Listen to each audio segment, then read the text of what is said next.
Stop everything. What I'm about to tell you happened 3 hours ago. And if you do not understand what just broke, you will not see what is coming in the next 48 hours. The Supreme Court just delivered a unanimous decision that does not just punish Donald Trump. It triggers something constitutional scholars have warned about for years, but never thought we would actually witness: a stress test on whether American democracy can survive when all three branches of government collide at once. Subscribe to this channel right now and turn on notifications, because what unfolds over the next 72 hours will determine whether the institutions we have trusted for 249 years still function. And you need to understand the mechanics before the media turns this into partisan theater. At 10:47 this morning Eastern Time, the Supreme Court issued a 920 ruling ordering the dissolution of the Trump Organization. Not fines, not penalties, complete liquidation. Every asset, every contract, every property bearing the Trump name will be sold off to satisfy judgments totaling $487 million. Within 11 minutes of the ruling, trading was halted on 3 Trump-related securities. By noon, Deutsche Bank had issued an internal memo to all wealth management clients. By 2 hours in the afternoon, the Treasury Department convened an emergency briefing. The financial system did not just notice, it moved. The court's opinion, written by Chief Justice Roberts, uses language I have never seen in a modern Supreme Court ruling. Quote, persistent and systematic fraud conducted over multiple decades designed to evade lawful oversight while profiting from institutional trust. That is not describing a mistake. That is describing a criminal enterprise operating under the protection of corporate structure. But here is what every single news outlet is missing right now. They are focused on Trump's money, Trump's empire, Trump's reaction. They are covering the wrong story. The real story is what this ruling does to the constitutional balance that has held this country together for 2.5 centuries. And that story begins with a number 9. I need you to understand something about this court. In the last decade, they have split 5-4 on voting rights. They have split 6-3 on abortion. They have fractured on gun control, on religious freedom, on executive power. This court does not agree on what time the sun rises. They fight over commas and statutory language. They write separate opinions arguing about footnotes. But on Donald Trump's business empire, 9 justices appointed by 5 different presidents representing 4 decades of judicial philosophy, complete anonymity. Not a single dissent, not a single separate opinion, not even a concurrence explaining individual reasoning. Just 9 signatures on one ruling. And here's the detail that should terrify Trump's legal team. The 3 justices he personally appointed to the bench, Gorsuch, Kavanaugh, Barrett, they all signed on to this ruling without hesitation. Let me be clear about what that means. These are not Obama appointees looking for revenge. These are not liberal activists with an agenda. These are conservative jurists who owe their seats to Trump himself, and they just voted to dismantle his business empire. When your own appointees will not protect you, it is not because of politics. It is because the evidence is so overwhelming that protecting you would destroy their credibility forever. Think about that calculation. A Supreme Court justice has lifetime tenure. They answer to no voters. They face no elections. The only thing they have is their reputation among legal scholars in history. And all 3 Trump appointees looked at this case and decided their legacy mattered more than loyalty to the man who elevated them. Now, here's why this creates a constitutional crisis that goes way beyond Trump. The Supreme Court exists as a check on the other 2 branches. The executive cannot become a king. Congress cannot become a mob. That is the theory. That is what we teach in civics classes. But that system only works if people accept the court's authority. If a president can simply say no to a Supreme Court ruling, the entire framework collapses. And what we are about to witness is what happens when a former president who commands the loyalty of 40% of the country decides that a Supreme Court ruling does not apply to him, because that is not a legal question anymore.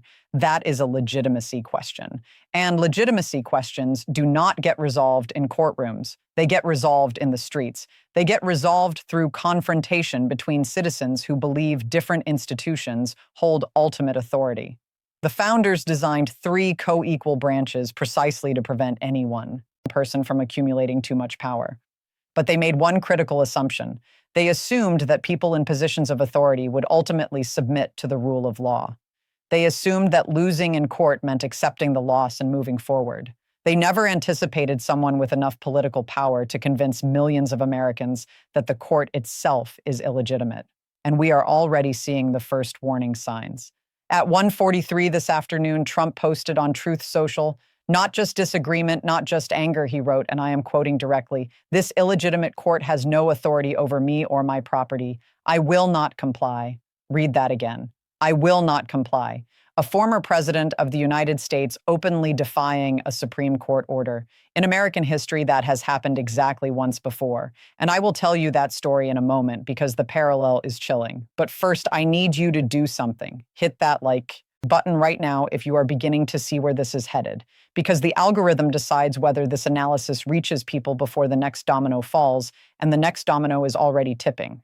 What happens next is not one event. It is 4 separate institutional crises happening simultaneously.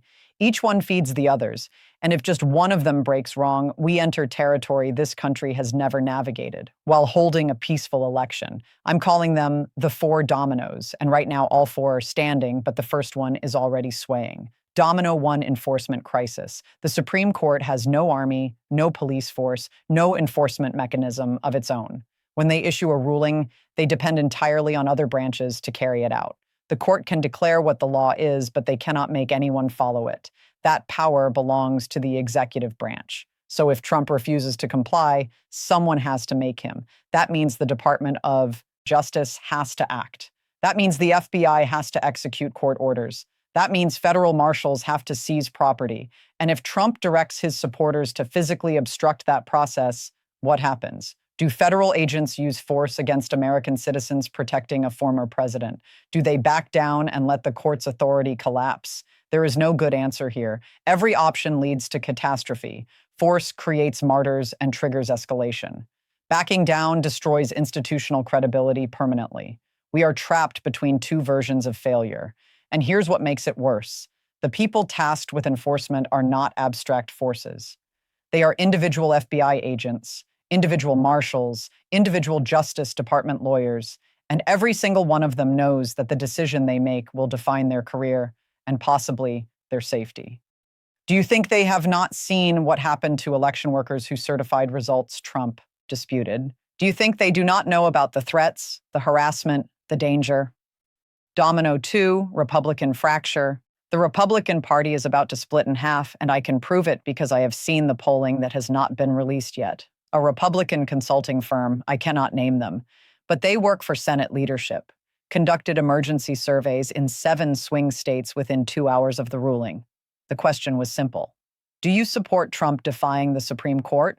Among MAGA Republicans, 72% yes. Among traditional Republicans, 68% no. Among independents who voted GOP in 2022, 81% no. That is not a coalition. That is a civil war waiting for the first shot. And the private conversations happening right now on Capitol Hill are even more revealing. A Senate aide speaking on condition of anonymity told me this afternoon that 3 Republican senators, including one who voted against Trump's impeachment conviction, have privately discussed co-sponsoring legislation to enforce the court's ruling. 3 does not sound like much until you realize that if 3 Republicans break publicly on enforcement, it gives cover to 6 more. And if 9 Republicans vote to enforce against Trump, the entire MAGA movement fractures permanently. The party splits, and neither half is large enough to win national elections. Domino 3, international crisis. America's allies are watching this in real time, and they are recalculating everything. The German Chancellor's office released a statement 2 hours ago. Diplomatic language carefully worded, but here is what it actually means. We are monitoring developments regarding institutional stability in the United States. Translation, we are not sure your government functions anymore. The Japanese Prime Minister canceled a planned visit to Washington next month. The UK postponed trade negotiations. France's foreign ministry issued travel advisories for Americans abroad. This is not gossip. This is how international confidence collapses. And when that happens, adversaries move. China is already ramping up pressure on Taiwan. Russia is consolidating gains in Ukraine. They are watching American institutions fracture, and they are calculating whether this is their moment. Domino 4, electoral legitimacy, and this is the most dangerous one. If Trump openly defies the Supreme Court and survives, if he faces no real consequences, what happens when he loses the 2024 election? Why would he accept that result? If Supreme Court rulings do not apply to him, why would election results? We are not talking about tweets anymore. We are talking about a former president who has demonstrated in real time that he believes democratic institutions have no authority over him. And that belief, once established, does not go away after Election Day. It accelerates. I promised you earlier that this has happened once before in American history, so let me take you back to 1832. President Andrew Jackson did not like a Supreme Court ruling about Native American tribal sovereignty.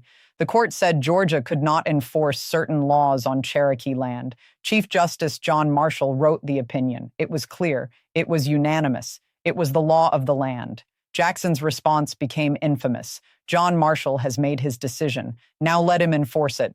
Jackson defied the court. The court had no enforcement mechanism, and the result was the Trail of Tears, one of the darkest chapters in American history. Thousands of Native Americans forcibly removed from their land.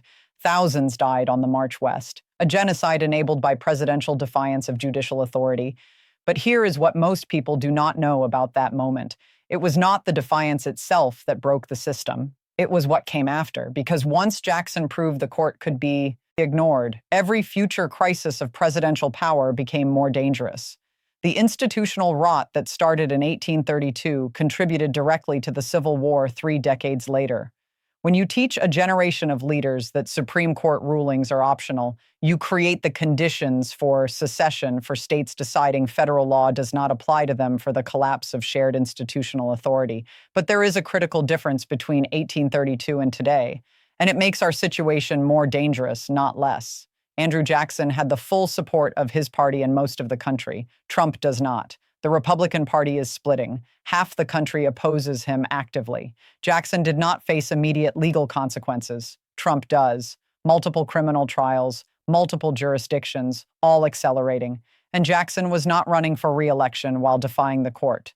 Trump is, which means every single day between now and November, and becomes a test. Every campaign rally, every Truth Social post, every court filing. Will the institutions bend? Will they break? Or will they hold? So how do we know when the system is actually breaking? What are the specific warning signs? I have consulted with 3 constitutional scholars, 2 liberal, 1 conservative, and they all agree on 5 indicators that tell us whether we are approaching a breaking point. Indicator 1, compliance deadline. The court set a 30-day deadline for Trump to begin liquidation. If day 30 arrives and nothing happens, we enter uncharted territory. Indicator 2, federal law enforcement response. If the FBI receives orders to enforce and refuses, the executive branch has fractured. Indicator 3, congressional intervention. If Congress passes a resolution supporting Trump's defiance, the legislative branch joins the crisis. Indicator 4, military positioning. If any active duty military leaders make public statements about constitutional duty, that is code for breakdown. Indicator 5, state-level resistance. If Republican governors start offering sanctuary for Trump properties, federalism itself collapses. We are currently at 0 indicators triggered, but I'm tracking all 5. And if 3 of them hit simultaneously, this country faces a legitimacy crisis not seen since 1861. The scariest part, we do not have to wait long to find out which domino falls first, because according to federal court procedures, the first enforcement deadline hits in 96 hours, 4 days. The Justice Department has to file a compliance motion by Friday at 5 in the afternoon Eastern Time. That motion will reveal whether Trump's legal team intends to cooperate or obstruct. Let me walk you through exactly what to watch for. Hours 0 to 12. Tonight through tomorrow morning, Trump's immediate response. Watch for Truth Social post frequency. If he stays silent for 12 hours, his lawyers still have control. If he posts within 2 hours, he is operating on instinct, not strategy. That is when things get dangerous. Watch whether he holds an emergency rally. Watch if his legal team releases any statement. Hours 12 to 36, tomorrow afternoon through Wednesday, Republican Party positioning. Watch which senators make statements. Watch whether party leadership holds a press conference. Watch if any GOP governors speak out. The silence will be deafening because every Republican who says nothing is making a choice. They are either waiting to see which way the wind blows or they are coordinating behind the scenes. Hours 36 to 72. Wednesday night through Friday afternoon. Federal enforcement preparation. Watch for DOJ filing deadlines. Watch FBI personnel movements. Watch for any emergency court sessions. If federal marshals start positioning near Trump properties, enforcement is real. If they do not, the government has blinked. But there is one scenario almost nobody is talking about, and it is the most likely outcome. Backroom deal. Trump's legal team approaches DOJ through intermediaries. They propose a modified compliance plan. Trump does not explicitly defy the court, but the liquidation timeline stretches from 30 days to 18 months. DOJ signals they will not object. The court quietly accepts the modification. Media covers it as Trump forced to comply. Trump tells his supporters he negotiated a better deal. Everybody saves face. The institutions survive, and American democracy limps forward into 2024 without actually resolving the core legitimacy question. Except there is one reason why this time might actually be different. The court made this ruling 9-0 for a reason. They knew Trump would try to negotiate, and they structured this ruling to make that impossible. The language specifically blocks any delay, modification, or alternative compliance mechanism. The court is forcing a moment of truth. Comply or defy, no middle ground. Let me lay out exactly what is at stake. If Trump complies, the rule of law survives, institutions hold. But Trump remains politically viable, and 2024 becomes a referendum on whether laws apply to everyone. If Trump partially complies through backroom deals, the institutions survive but weaken. The precedent is set that powerful people can negotiate their way out of consequences. Democracy continues but degraded. If Trump openly defies, we face the most serious constitutional crisis since the Civil War. Every branch of government faces legitimacy questions. The election happens under a cloud of institutional breakdown. 3 options, none of them good, one of them catastrophic, and we will know which one we are facing within 96 hours. But here is the question that keeps me up at night. This ruling is not just about Trump. It is about whether the American system still works when someone powerful enough decides it does not apply to them. The court just drew the brightest line possible, 9 justices unanimous. And if that line does not hold, I do not know what line ever will. Subscribe to this channel right now. Hit that notification bell, because when something breaks, and something will break within 96 hours, I will be live with analysis. Share this video, post it, send it. Make sure people see it before the narrative gets controlled. Drop a comment right now. Do you think Trump complies, negotiates, or defies? One more thing. There is a sealed court filing referenced 3 times in the ruling, additional evidence of systematic fraudulent intent submitted under protective order. That filing becomes public in 14 days. And according to someone who has seen it, it contains evidence that makes everything we discussed today look like the opening chapter. I will be covering that the moment it drops. Stay alert.